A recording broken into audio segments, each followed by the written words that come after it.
Hello बच्चों, कैसे हैं आप।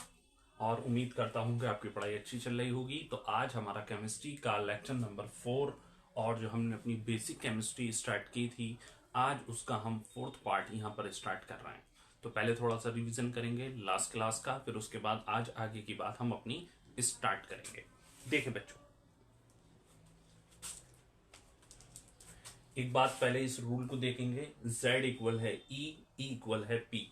Z इलेक्ट्रॉनिक एटॉमिक नंबर को रिप्रेजेंट करता है, जहां E जो है वो इलेक्ट्रॉन को रिप्रेजेंट करता है एंड P जो है वो प्रोटॉन को रिप्रेजेंट करता है।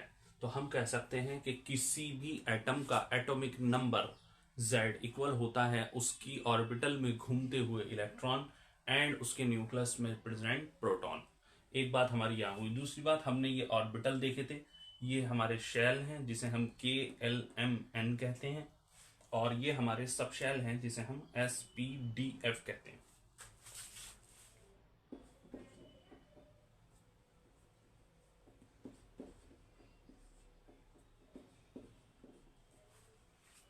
अगर मैं आपको दिखाऊं तो K अपने अंदर मैक्सिमम 2 इलेक्ट्रॉन लेता है, L8 M18 N32। इसी तरीके से अगर हम अपने सब शेल की बात करें तो S अपने अंदर मैक्सिमम 2 इलेक्ट्रॉन कंटेन करता है, P अपने अंदर 6, D अपने अंदर 10 एंड F अपने अंदर 14 इलेक्ट्रॉनों को कंटेन कर सकता है। एक अगली चीज हमने पढ़ी थी इलेक्ट्रॉनिक कॉन्फ़िगरेशन, जहां हमने कहा था इलेक्ट्रॉनिक विन्यास। बेटा, इलेक्ट्रॉनिक कॉन्फ़िगरेशन या इलेक्ट्रॉनिक विन्यास क्या होता है, मैं पहले भी आपको इसके बारे में लास्ट वीडियो में बता चुका हूं। अब रिवीजन जल्दी वाला करेंगे, क्योंकि अभी हमें जल्दी से रिवीजन करके आगे अपनी क्लास को लेके चलना है। बेटा, हमने ये पढ़ा है कि जितने भी इलेक्ट्रॉन किसी एलिमेंट के अंदर होते हैं वो उसकी ऑर्बिटल में डिस्ट्रीब्यूट होते हैं, बटे हुए होते हैं। लेकिन कौन सी ऑर्बिटल में कितने इलेक्ट्रॉन आएंगे, इसको बांटना, इसको समझना, इसको पढ़ना ही हमारा इलेक्ट्रॉनिक कॉन्फ़िगरेशन या इलेक्ट्रॉनिक विन्यास कहलाता है। फॉर एग्जाम्पल, अगर मैं लिथियम एलिमेंट की बात करूं तो हम जानते हैं कि लिथियम के अंदर 3 इलेक्ट्रॉन होते हैं। अब ये 3 इलेक्ट्रॉन किस तरीके से ऑर्बिटल, शेल या सब शेल में बटे हुए हैं, इसको हमें पढ़ना है। एक बात और हमने आपको बताई थी कि हमारा हाई स्कूल तक शेल चलते हैं KLMN, लेकिन फर्स्ट ईयर में जब हम एडमिशन ले लेते हैं तो उसके बाद हमारे SPDF के अकॉर्डिंग ही सारी बातें होती हैं। अभी हम यहाँ पे क्वांटम नंबर पढ़ेंगे, उसे भी हम SPDF के अकॉर्डिंग समझेंगे। हम यहाँ पे इलेक्ट्रॉनिक कॉन्फ़िगरेशन यानी इलेक्ट्रॉनिक विन्यास पढ़ेंगे, हम उससे भी SPDF के अकॉर्डिंग ही समझेंगे।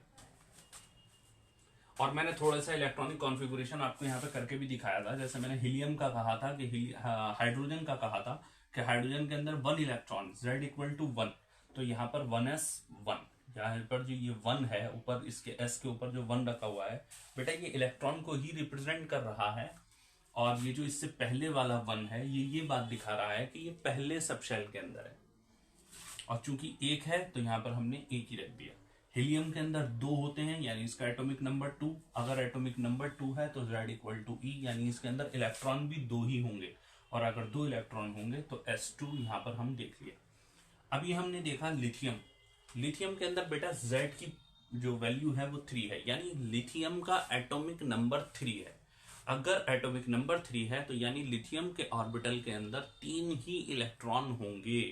लेकिन वो किस तरीके से होंगे, तो हमने देखा था 1s2, 2s1, जिसमें से 3 में से 2 इलेक्ट्रॉन तो 1s के अंदर आ गए और बचा हुआ एक इलेक्ट्रॉन हमारा 2s के अंदर चला गया।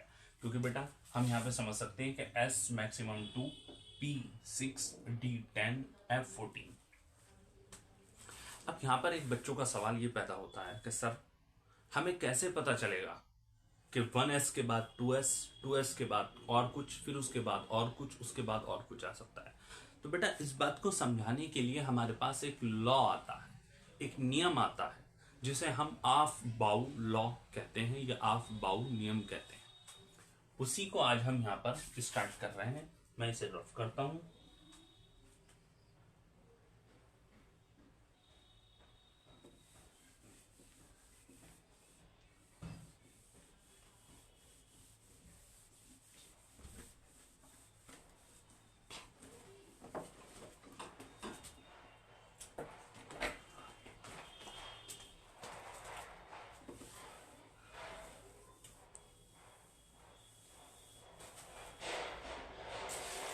तो जब तक हम यहाँ पर अबाउ लॉ को नहीं समझेंगे तब तक हम किसी भी एलिमेंट का इलेक्ट्रॉनिक कॉन्फ़िगरेशन नहीं कर पाएंगे।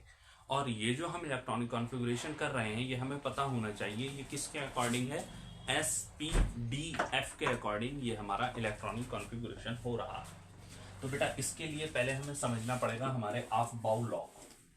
क्या है ये अबाउ लॉ?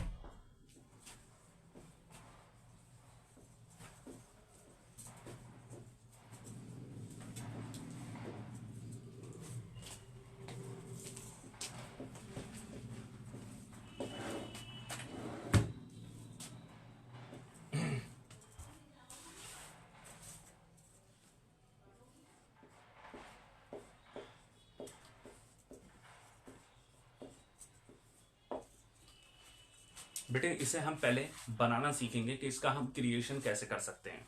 अगर हमें इसका क्रिएशन पता चल गया तो हम बहुत ही आसान तरीके से अपना इलेक्ट्रॉनिक कॉन्फ़िगरेशन समझ सकते हैं। तो देखिए आप